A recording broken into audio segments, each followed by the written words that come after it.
Lo pedimos todo en el precioso nombre de Cristo Jesús. Amén. Si te preguntaran que dónde está el secreto de una vida cristiana victoriosa, ¿qué es lo que dirías? Algunos piensan que el secreto de una vida cristiana victoriosa, piadosa, pues está en el conocimiento que una persona tiene. Cuanto más conozca de la Biblia, cuanto más conozca de doctrina o de teología, entonces ahí está su victoria, ahí está ese cristiano más piadoso, más avanzado. Algunos dicen, no, está en el servicio, cuanto más sirva a los demás, entonces ese cristiano va a ser mejor cristiano, va a tener victoria en su vida. Algunos dicen, no, está en congregarse, cuanta más veces esté en la iglesia, entonces voy a tener más victoria sobre cada situación de mi vida. Creo que ninguna de estas cosas, aunque cada una tiene su importancia, pero creo que muchos de vosotros coincidiríais conmigo, y la Biblia coincide, y la Biblia nos lo explica así, y muchos teólogos de la historia y muchos hombres de Dios de la historia coinciden, de que el secreto de una vida victoriosa está en la oración, y más que nada en la oración privada. Si hay una disciplina en la que todos podemos decir que deberíamos mejorar, en la que todos podemos decir que nos cuesta, en la que todos podemos decir que la verdad es que hay tanto más que podríamos hacer, esa es la oración privada. La oración en nuestro aposento, la oración a solas. Muchas de las otras disciplinas, quizá el servicio, quizá tu conocimiento bíblico, aprenderse la Biblia, eso lo puede hacer cualquiera. Hay gente que se ha aprendido la Biblia casi de memoria y está hoy en el infierno. Eso no significa nada. Hay gente que no ha salido de la iglesia, prácticamente ha venido a todos los cultos toda su vida y ha acabado en el infierno. Hay gente que ha servido y ha dado de comer a los pobres, y ha transportado a gente a una iglesia, y ha traído comida cuando hacía falta, y ha dado de su dinero, y ha hecho todo eso, y no había ninguna realidad espiritual en su vida. Pero la oración privada es lo que de verdad evidencia dónde estamos. Si alguien tuviera una cámara para seguirnos en nuestra casa y ver lo que hacemos a solas, cuando estamos a solas con Dios, si de verdad oramos privadamente, cómo está nuestra vida de oración privada con Dios, ahí es donde de verdad se evidencia dónde estamos espiritualmente.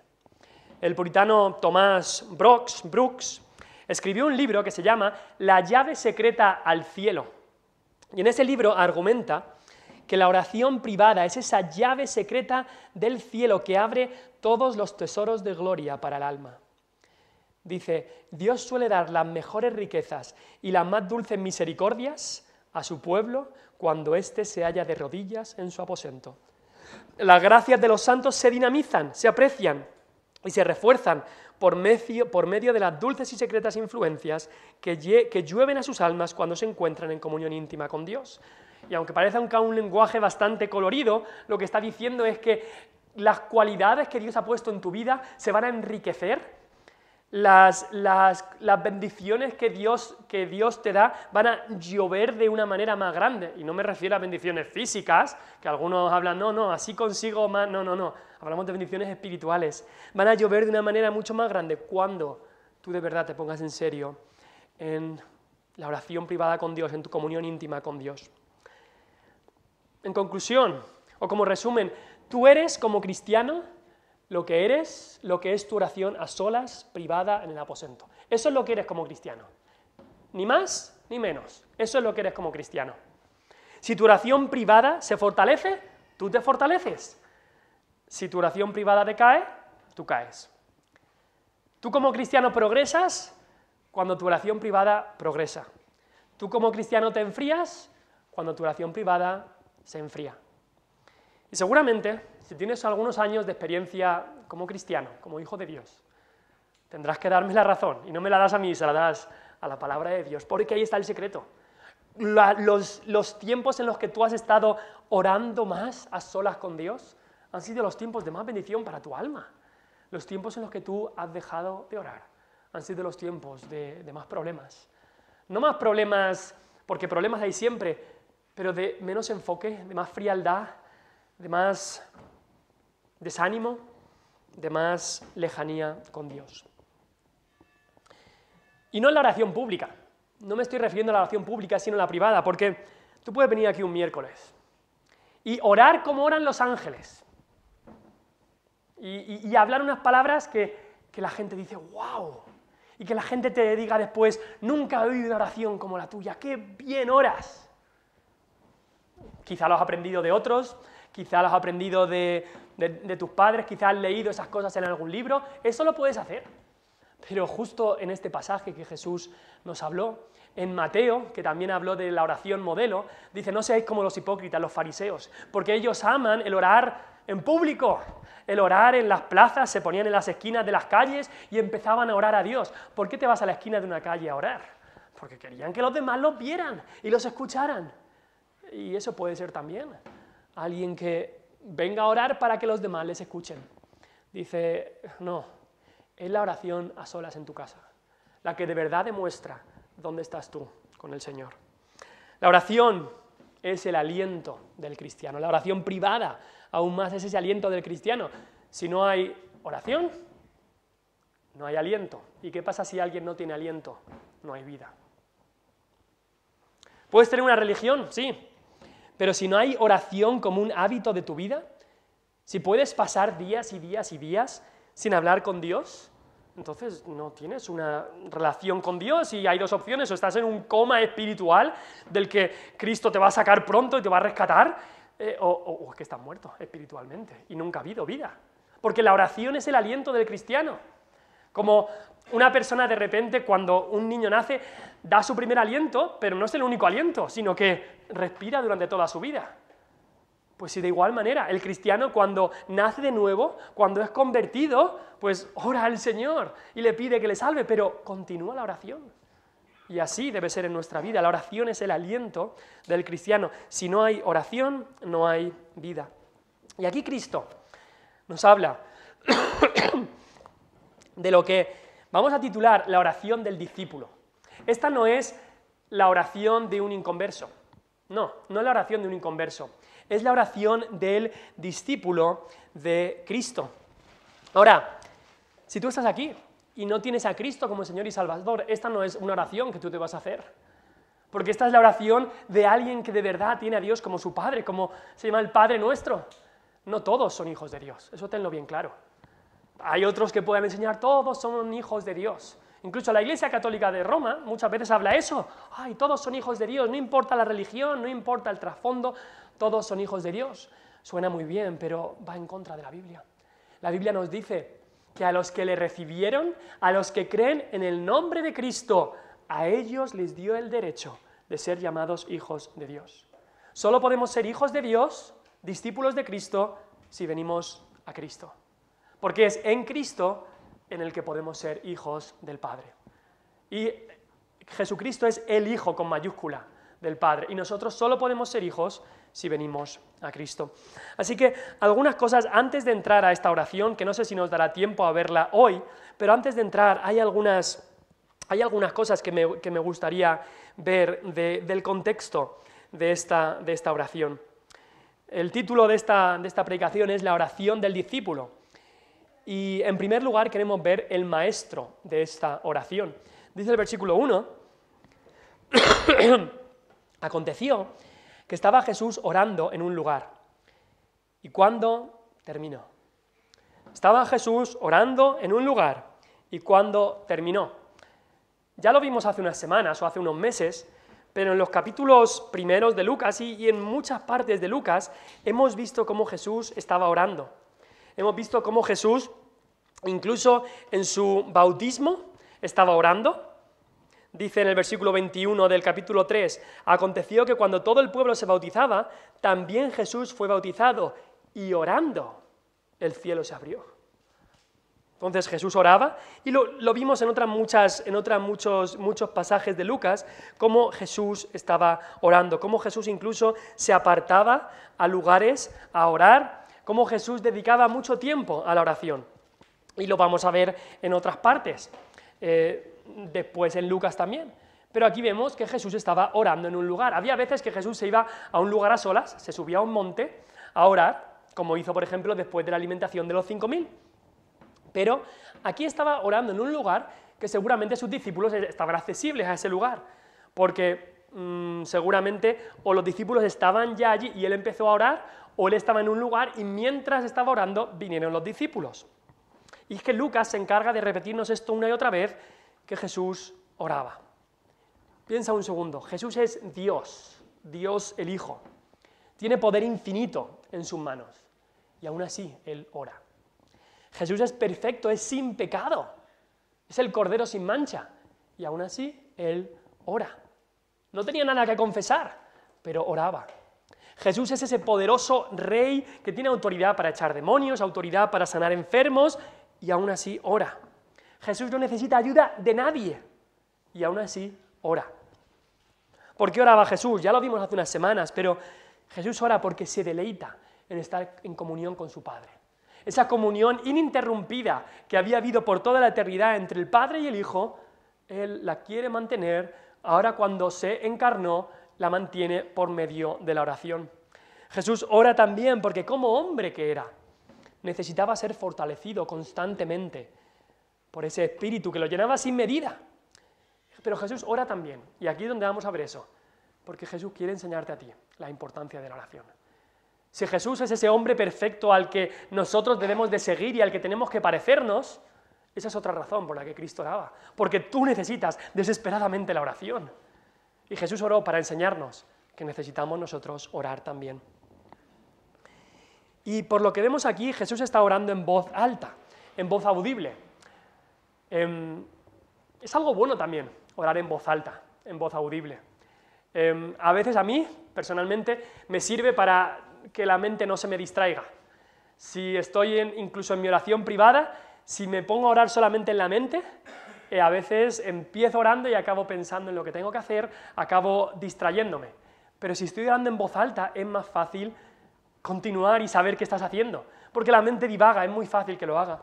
Y Jesús aquí está claro que está orando en voz alta porque los discípulos supieron cuándo acabó. Entonces, Jesús estaba orando en voz alta y los discípulos llegan, le escuchan, ahora hacen algo bien, que no se les ocurre interrumpirle, saben cuándo había acabado. Ahora imagínate estar ahí. Imagínate estar ahí, donde estaban los discípulos y escuchar esas palabras. No nos dice aquí que estaba orando Jesús, no nos dice, pero los discípulos sí que pudieron escuchar al menos gran parte de esta oración. Seguramente sus mentes quedaron diciendo, yo quiero orar así, yo quiero orar así. Es curioso que le dijeran, enséñanos a orar después de haberle escuchado a él orar. Y no hay nada de malo como cristiano en escuchar a quizá un cristiano más maduro orar y decir, Señor, enséñame a orar. Esta es una, como vamos a ver después, esta es una buena oración, enséñanos a orar. Ahora, Jesús oraba de una manera diferente, por supuesto, que todos los demás. Jesús es Dios, Jesús es el Mesías. Y si podemos decir una oración que tenemos de Cristo, que está entera en la Escritura, es en Juan 17. Es lo que se llama la oración sacerdotal, o sumo sacerdotal de Cristo. Una oración que Jesús oró unas horas solo antes de morir. Y, curiosamente, en esa oración no está pensando, ay, en todo lo que voy a sufrir, sino que está pensando en sus discípulos, en su pueblo, en el futuro de sus discípulos. ¿Qué orarías tú si sabes que en solo unas horas te van a torturar, te van a azotar y vas a morir torturado? ¿Qué orarías? Señor, líbrame de esto, Señor, pobre de mí. Pues Jesús lo que está pensando es en sus discípulos. Está pensando en su pueblo, está pensando en esa gloria futura que va a tener. En eso está pensando Jesús en la oración de Juan 17. Te recomiendo que la leas. Es una muy buena lectura y aprendes cómo es el corazón de Cristo justo unas horas antes de morir. Ahora, Cristo es el maestro de la oración. Si de verdad quieres aprender a orar, Cristo te tiene que enseñar y por eso nos da esta oración modelo. Es Él el que nos la da. No son los apóstoles que nos dan esta oración modelo, es Cristo mismo. Es Cristo mismo. Ahora, Cristo es el maestro, pero ¿sabes qué? Cristo es algo más que el maestro de la oración. Cristo es el maestro que también es el comprador de nuestro derecho a orar. ¿Sabes qué significa eso? Que Él compró tu derecho para orar. Tú no tienes derecho a orar por ti mismo. No tienes derecho. El derecho lo compró Cristo para ti, lo compró ahí en la cruz. En la cruz, Él compró no solamente tu salvación, compró tu derecho para orar. Cada vez que oras, es porque Cristo te da el ticket, si se puede decir así, te da el derecho a orar. Ven conmigo a Hebreos 10. Hebreos 10 nos dice exactamente estas palabras. La oración del discípulo de Cristo, Cristo la compró en la cruz. Él compró el derecho a que podamos orar. Hebreos 10, 19 al 22.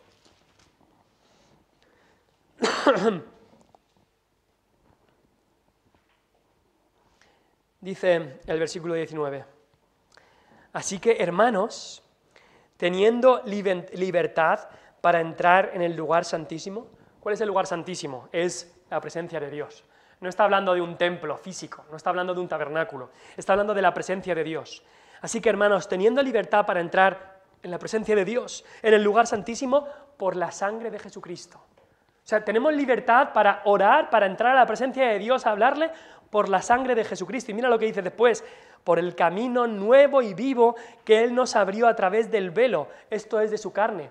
¿Sabéis lo que ocurrió en la cruz? ¿Alguien se acuerda que se rompió algo en el templo? Se rompió el velo. Y eso nos estaba hablando de que Jesús estaba abriendo el camino para que tú pudieras hablar con el Padre. Jesús estaba comprando tu derecho para que tú pudieras orar y hablar con el Padre. Entonces dice, habiendo por ese camino nuevo y vivo, la oración es un camino nuevo y vivo en el que tú puedes entrar y hablar con el Padre.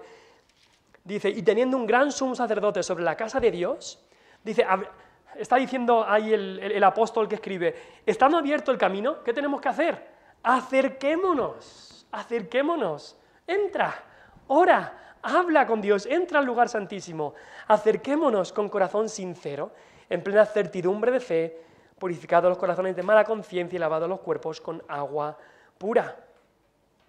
De eso está hablando de la oración. Acerquémonos a Dios. ¿Por qué? Porque Cristo, que es el maestro de la oración, es también el que ha comprado tu derecho para orar. Volvamos al libro de Lucas, capítulo 11.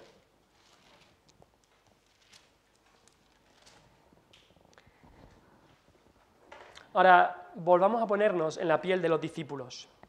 Los discípulos llegan allí, ven a Jesucristo, el Hijo de Dios, el que ha hecho todos estos milagros, el que es poderoso, el mismo Pedro ha dicho, tú eres el Hijo, tú eres el Cristo, el Hijo del Dios viviente, tú eres el Mesías, ese Mesías que ellos esperaban como un rey victorioso, y lo ven allí orando en una posición humilde, no orando en las esquinas como los fariseos para echarse gloria a sí mismo, para fardar de lo bien que oro, sino orando ahí humildemente, él solo.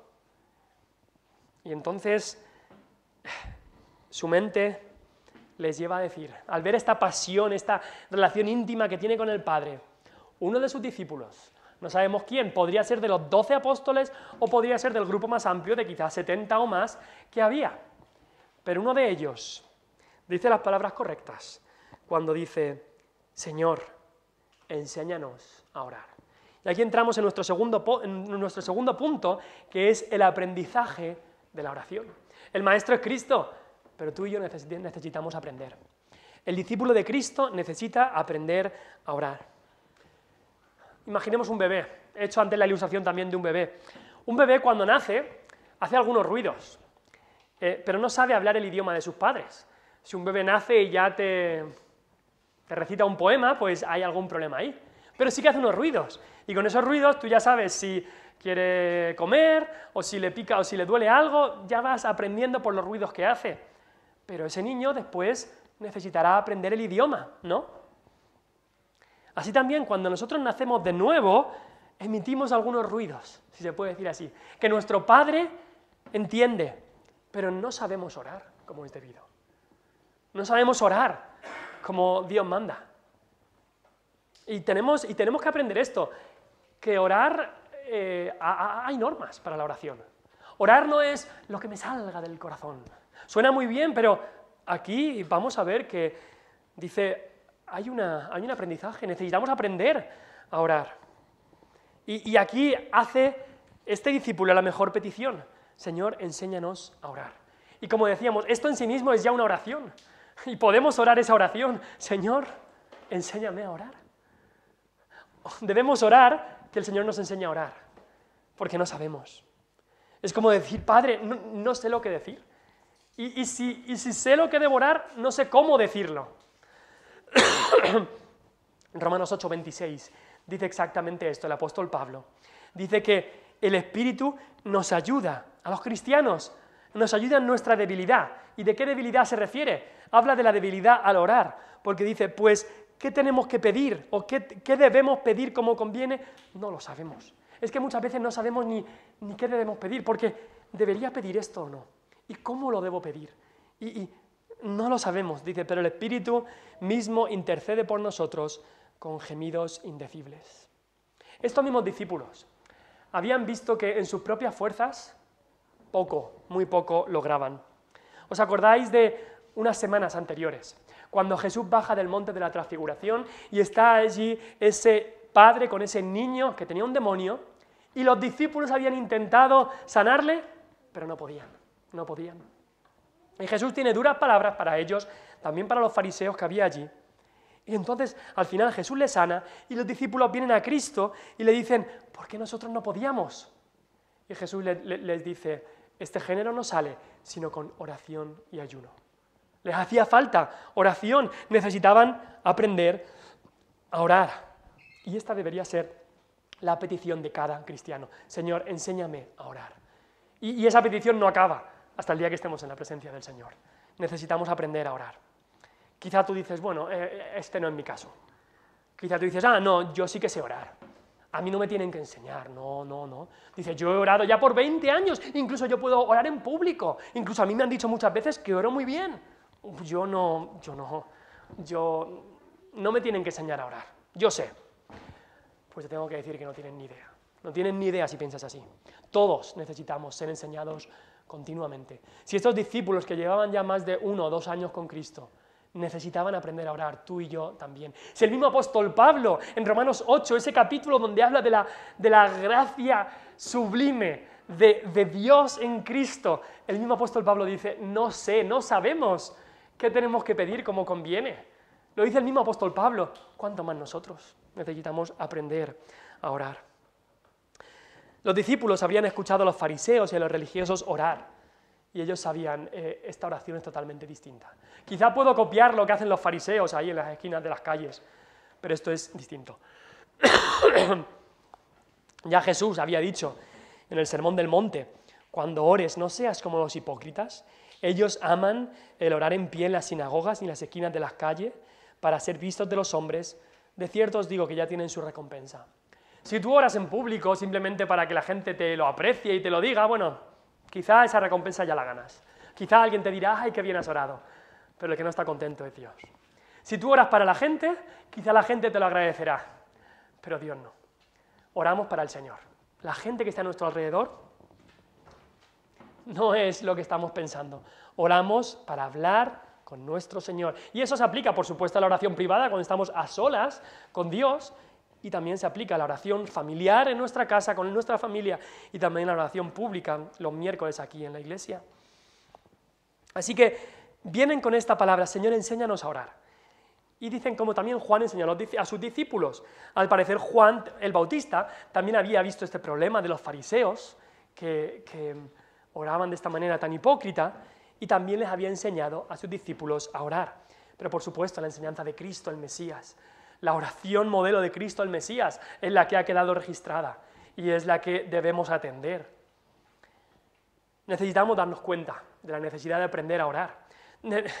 Primero, darte cuenta de la necesidad de orar, como dice Lucas 18. Ya lo veremos en los próximos meses, pero Jesús les dijo que era necesario orar siempre y no desmayar. Pero para eso necesitamos aprender a orar. ¿Y qué hace Cristo aquí? Cristo da un modelo. Y este es nuestro tercer punto, el modelo para la oración. Entonces hemos visto el maestro es Cristo, maestro de la oración, el aprendizaje de la oración necesitamos aprender. Y en tercer lugar, el modelo para la oración. Esta oración es el modelo que tenemos. Dice aquí, que Cristo les dijo, y les dijo, versículo 2, cuando oréis, decid, cuando oréis, decid. En el Sermón del Monte, en Mateo 6, Cristo les dijo, vosotros pues oraréis así. Ahora, a esta oración que Dios da, se la ha llamado por mucho tiempo en nuestro país el Padre Nuestro. Por las primeras dos palabras, por supuesto, empieza así, Padre Nuestro. Pero un mejor título sería llamarlo la oración del discípulo, o una oración modelo, aunque por supuesto no hay nada malo en llamarlo el Padre Nuestro. Ahora, no es la oración de Cristo, porque Cristo no tendría que orar una oración así. Esta oración dice, perdónanos de nuestros pecados. Cristo no tenía que orar esto, por supuesto. Así que no es copiar la oración que haría Cristo. Es una oración para nosotros, es una oración para el discípulo, para el cristiano, para aquel que ha recibido a Cristo como Salvador. Se ha arrepentido de sus pecados. Ese es el modelo en el que debemos orar. Ahora, como dije antes, si tú no estás en Cristo, si tú aún estás ahí en camino al infierno, tu oración debe ser, Señor, ten misericordia de mí. Señor, me arrepiento de mis pecados y creo en Cristo. Esa es la primera oración que debes hacer. Debes arrepentirte de tus pecados y creer en Cristo. Eso es lo que debes hacer, porque estás en peligro de ser echado al lago de fuego. Eso es lo que debes hacer. Pero una vez estás en Cristo, una vez Él te ha dado nueva vida, este es el modelo para aquellos que han nacido de nuevo, para los discípulos. Este es el modelo que el Señor nos ha dado. Y dice, cuando oréis, decid. Es decir, debemos orar así. Ahora, ¿qué quiere decir esto de cuando oréis, decid? ¿Significa que solo tenemos que usar estas palabras? ¿Que no se puede orar otra cosa que no sea el Padre Nuestro? No, no significa eso, por supuesto. Es más, esta versión que aparece aquí no es exactamente igual, hay algunas diferencias, pocas, pero algunas, a la oración que dio Jesús en el Sermón del Monte, en Mateo 6. Entonces, si repetir las palabras fuera de tanta importancia, Jesús hubiera dado exactamente la misma fórmula, hubiera repetido la misma oración. Pero en el Sermón del Monte, en Mateo 6, Jesús ya había avisado, diciendo, antes de dar la oración modelo, dijo, y orando, no uséis vanas repeticiones como los gentiles que piensan que por su palabrería serán oídos. Las religiones paganas, los gentiles hacían esto. ¿Qué hacían? Repetir, repetir y repetir. Repetían una palabra muchísimas veces y pensaban que eso funcionaría como una especie de fórmula mágica. Y eso incluso ha llegado a nuestros días. ¿Sabéis lo que es un mantra? Un mantra es una repetición constante de algunas palabras para invocar a la divinidad. Y esto viene de religiones como el budismo o el hinduismo. Un mantra es una serie de palabras que tú repites y repites y repites y repites y repites y repites y piensas que así vas a despertar a Dios o a los dioses. Eso lo creen en el hinduismo y en el budismo, que por la repetición de ciertas sílabas, de ciertas palabras, de ciertas ideas, pues entonces, si lo repites más y más veces, pues más invocas a tu Dios. Y cuidado porque a veces ese tipo de prácticas se pueden colar hasta en iglesias evangélicas. Yo he escuchado a veces a gente decir en oración, alabado sea el Señor, alabado sea el Señor, alabado sea el Señor, alabado sea el Señor, alabado sea el Señor, alabado sea el Señor. Como que si lo dices más veces, vas a invocar más a Dios. No, no.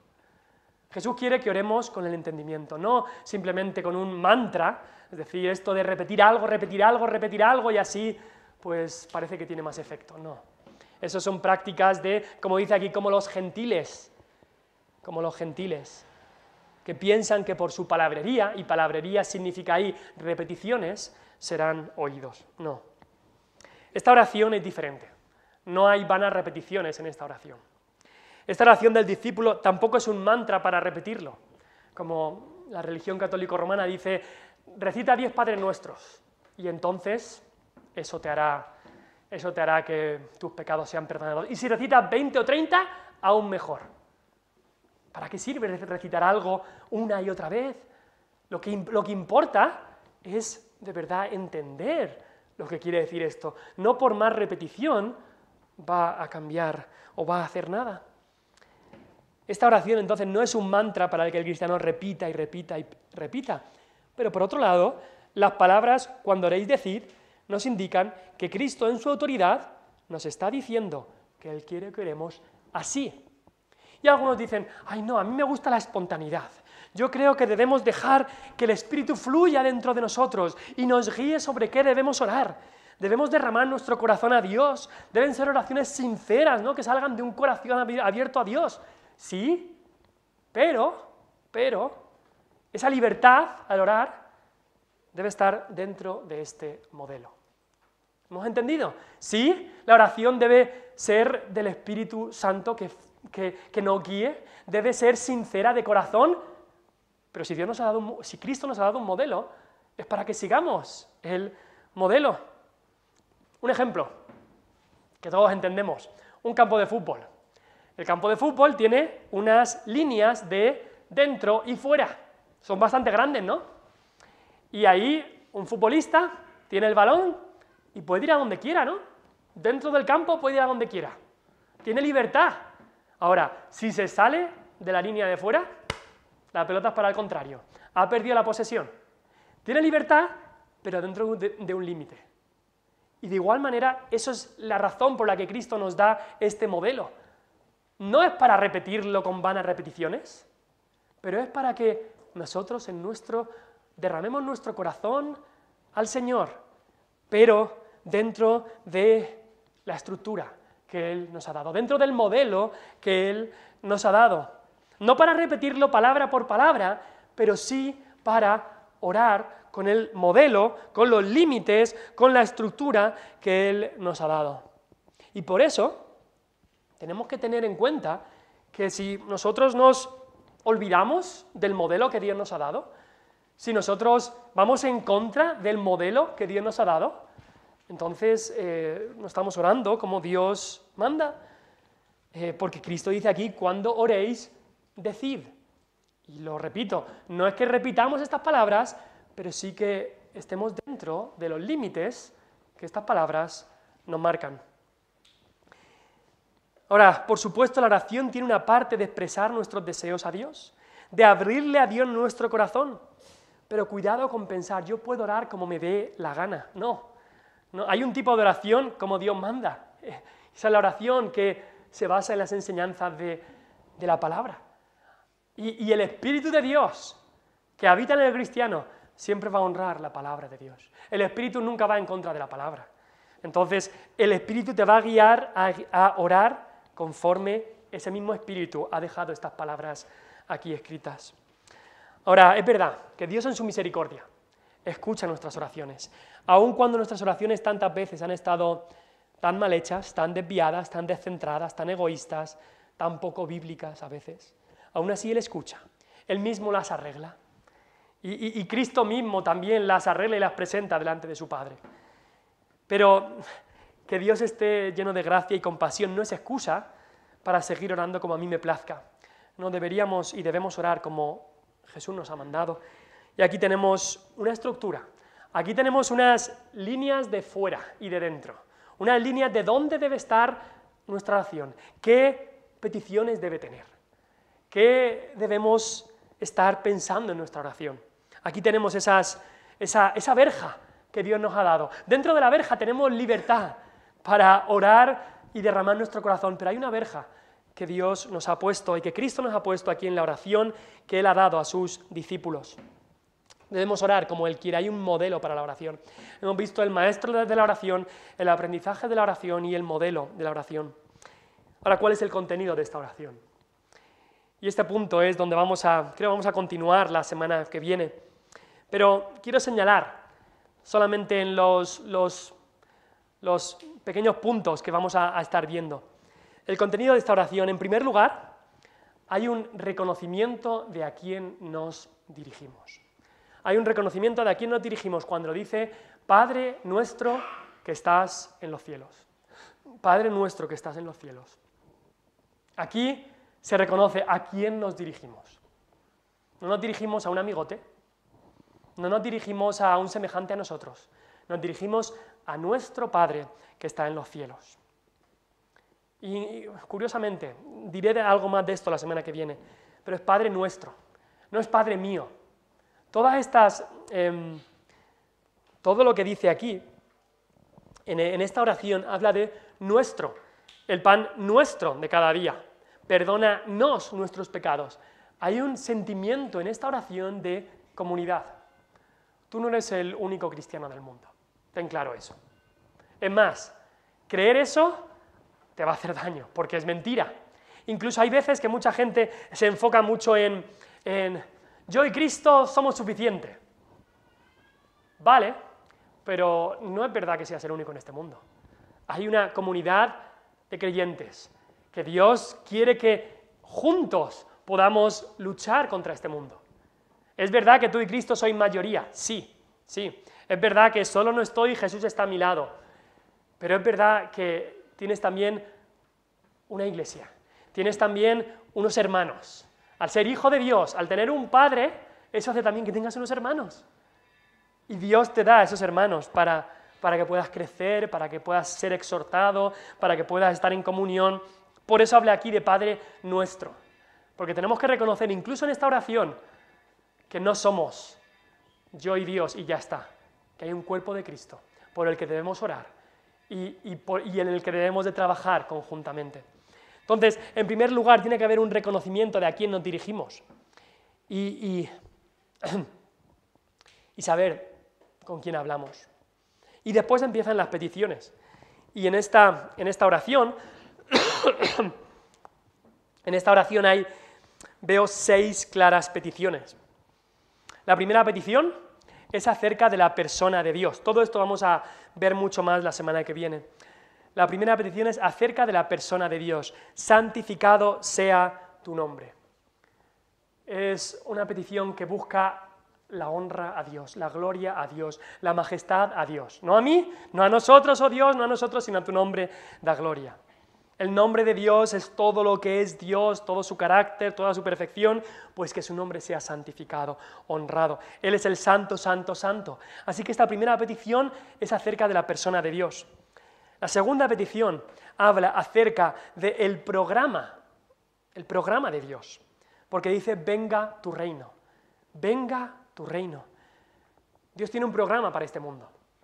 Y en esta petición lo que está pidiendo es que venga tu reino. ¿A qué se refiere lo de que venga tu reino? Pues que Dios reine primeramente de manera completa en mi vida, que Él reine en cada aspecto de mi vida, porque quizá hay departamentos en tu vida que aún Cristo no es totalmente rey ahí. Pues venga tu reino a mi vida, en todas las habitaciones, que tú seas el rey.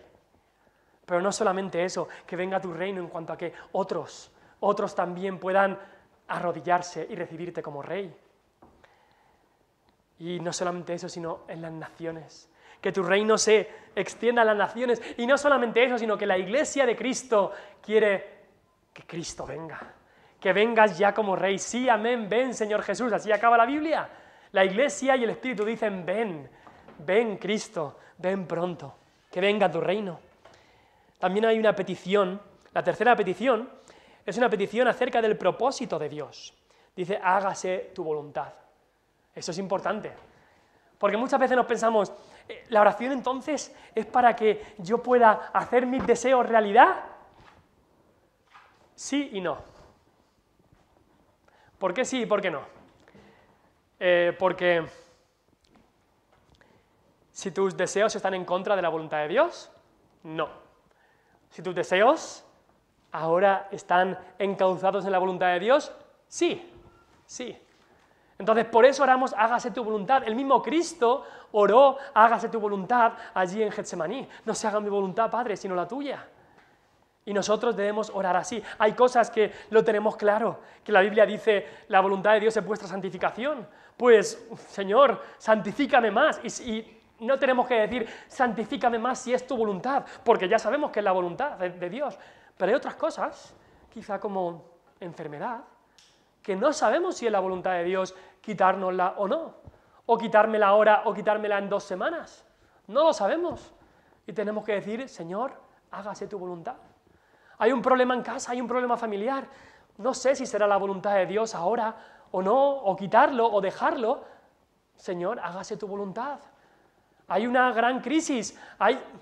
Señor, lo dejamos en tus manos. Entonces, por eso debemos pedir, hágase tu voluntad. Oramos conforme a la voluntad de Dios. Entonces, hay una petición acerca de la persona de Dios, acerca del programa de Dios, acerca de los propósitos de Dios, y en todo esto decimos, como en el cielo, así también en la tierra. Como en el cielo se santifica tu nombre, que así ocurra en la tierra. Como en el cielo tú reinas, que así ocurra en la tierra. Como en el cielo se hace tu voluntad, así también en la tierra. Pero ya la cuarta petición es una petición acerca de la provisión de Dios. Dice ahí el versículo 3, el pan nuestro de cada día, dánoslo hoy. Y es que como seres humanos tenemos necesidades materiales, necesidades físicas, necesidad de comida y de sustento.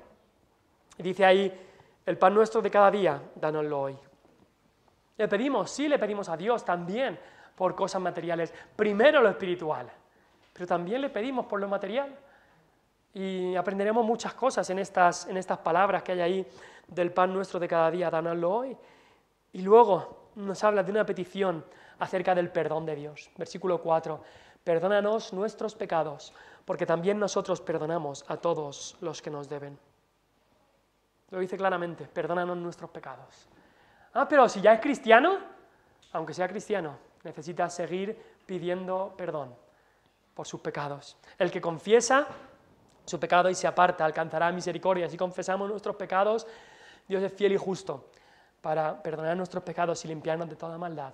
No dice, Señor, perdónanos si hemos hecho algún pecado. No, el cristiano nunca habla así.